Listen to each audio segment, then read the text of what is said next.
Assalamu alaikum warahmatullahi wabarakatuh. Kabajamtoota jaallatamtoota peejii kana jalatti argamtan hundi keessan jirra jirtu fayyaa keessanii naguma baga rabbiin jiraachise yoonaan siin geessin jenna.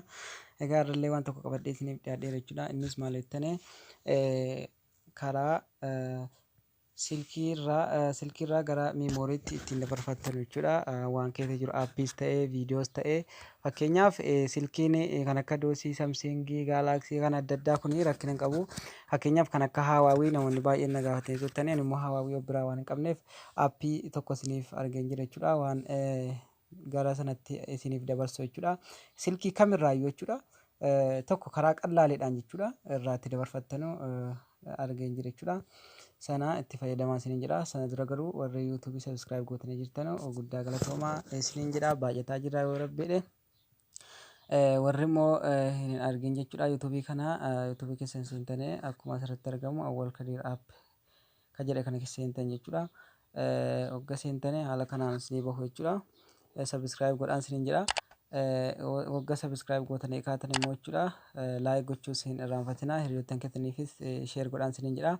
Aappii sana diskiraapshinii jalan isinii kaa'a. Diskiraapshiniin bakki itti argamu jechuudha. Kunoo mallattoo asirra jirtu kana tuqxaneennaan haala kanatti isinii ba'a. Liinkii feesbuukaallee kana jalan kaa'a jechuudha. Sanaanis alas dabarfatee koomentii barreessaan isiniin jedha. Akka carraa ta'ee namni koomentii barreessuu hin beekne hogga viidiyootti akka rukuttanii kaatan jechuudha. Akkana ol barbaaddane koomentiin kunoo bakka kana jalatti argama jechuudha. Kunoo asirraan koomentii barreessuu dandeessan jechuudha. Gara barnoota keenya irratti achi isin dabarsa. Egaa aappiin sun jechuudha. Kunoo kana jechuudha. Uninstall apps on CD card pro kan jedhe kana jechuudha. Play Store keessaa isin argattanii ani immoo diskiraapshinii yuutuubii kana jalas isiniif hin kaa'a jechuudha. Isa sirrii jechuudha. Karaa qallaalii jechuudha. Waa tokko uninstall apps on CD card install app ittiin barreessanii naan isiniif baay'ee jechuudha. Kunuunsa kana ni bu'attanii egaan jala aappiin baay'ee jira jechuudha. Kan waa'ee kana daddabarsu jechuudha. Kunis sanuma jechuudha. Install app on CD card baay'ee jira jechuudha. Keessaa isa kana filadhee kana buufattan jechuudha. Amma buufadheera. Waa tokko hogga buufattanii baay'ee karaa dheeraa isin hin fageessu jechuudha. Hogga seentan jechuudha. Haala kanatti isinii baasa. Kunoo haala kanatti isinii baasa jechuudha. Kunoo haala kanatti isinii baasa. Egaa wanti kun mana manaan dabarsa jechuudha. Fakkeenyaaf daawunloodii yoo ta'e daawunloodii guutuu isiniif dabarsa. Aappii yoo ta'es waan iimoon gabbu'e waan waastaappiin gabbu'e aappii adda addaa waan gabbu'e yoo dabarsuu barbaadan mana manaan isiniif dabarsa jechuudha. Kunoo akkuma asirratti argitanu mirroorii keessa waan jiru muuziikii keessa viidiyoo waan jiru jechuudha. Yeroo tokkicha irratti isiniif dabarsa. Viidiyoo deer amma fakkeenyaaf kan viidiyoo deer daawunloodis waan yuutuubii irraa buufadheen jechuudha. Kunoo akkana raayitiitti gootan jechuudha. Sana booda mallattoon asirratti moovis kan jettu kun ni jirti jechuudha.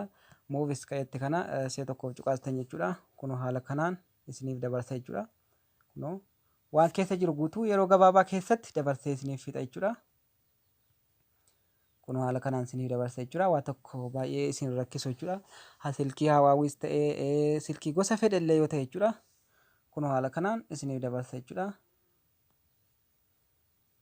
Waan guutuu jiru jechuudha. Akkasitti isiniif dabarsa.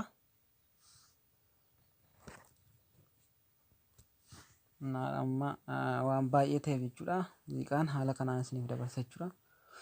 Amma lakkaara.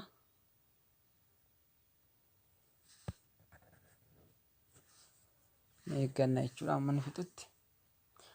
Muuziqaan tokko keessatti xiqqoo ta'e jechuudha. Yeroo xiqqoo keessatti dabarsa. Amma fakkeenyaaf waan dheeraa viidiyoo adda addaa fiilmii adda addaa waan keessatti buusee jiruuf haala kana dheeratee jira jechuudha. Sekundeeruma 20 keessatti isiniif dabarsa jechuudha bakka.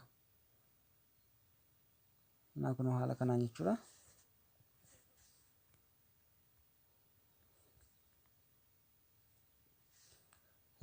Sheer waliif godhaate jechuudha.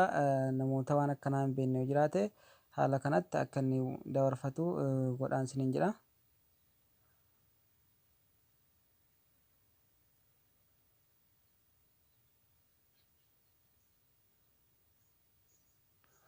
Viidiyoo irra isiniin tursiisu bakka nan dhaaba. Amma booda wanti inni isin gaafatu tokko hin jiru jechuudha. Akkuma isin argitan kunoo asirratti lakkaa'ee fixuu jira jechuudha. Viidiyoo irra waan isin tursiisuu hin barbaanneef kalas haala kanaan dabarfachuu dandeessan jechuudha isinii. Wassalaam.